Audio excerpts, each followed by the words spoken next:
تبارك الذي بيده الملك وهو على كل شيء قدير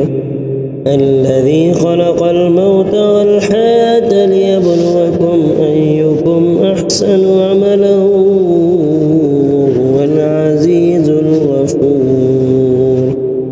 الذي خلق 7 سماوات طباقا ما ترى في خلق الرحمن من تفاوت فارجع البصر هل ترى من فطور ثم ارجع البصر كرتين ينقلب إليك البصر خاسئا وهو حسير ولقد زينا السماء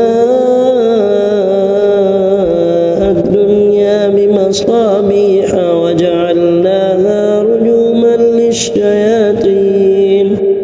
وأعتدنا لهم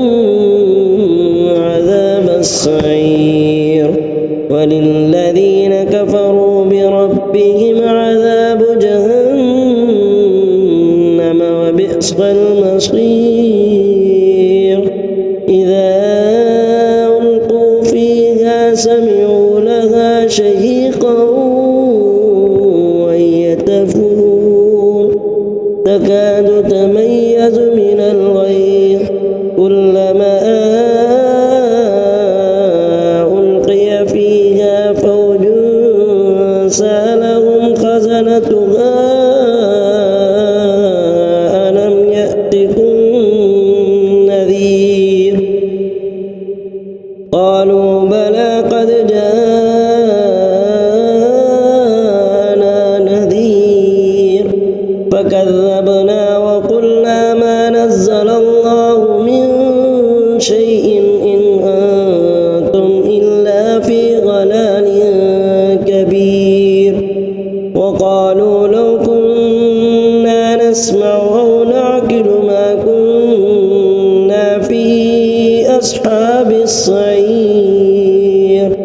فاعترفوا بذنبهم فسحقا لأصحاب السعير إن الذين يخشون ربهم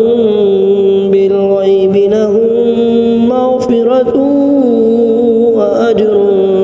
كبير وأسروا قولكم أو اجهروا به إنه عليم بذات الصدور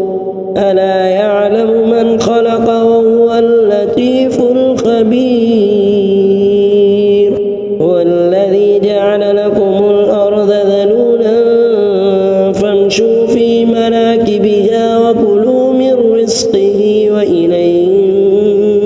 النشور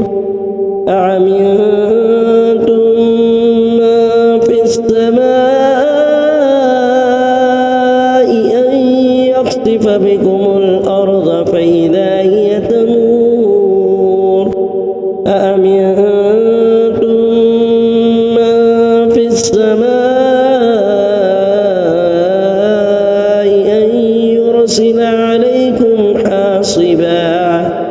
أن يرسل عليكم حاصبا فستعلمون كيف نذير ولقد كذب الذين من قبلهم فكيف كان نكير أولم يروا إلى الطير فوقهم صافات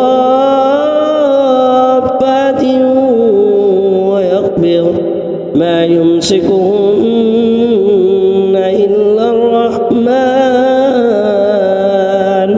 إنه بكل شيء بصير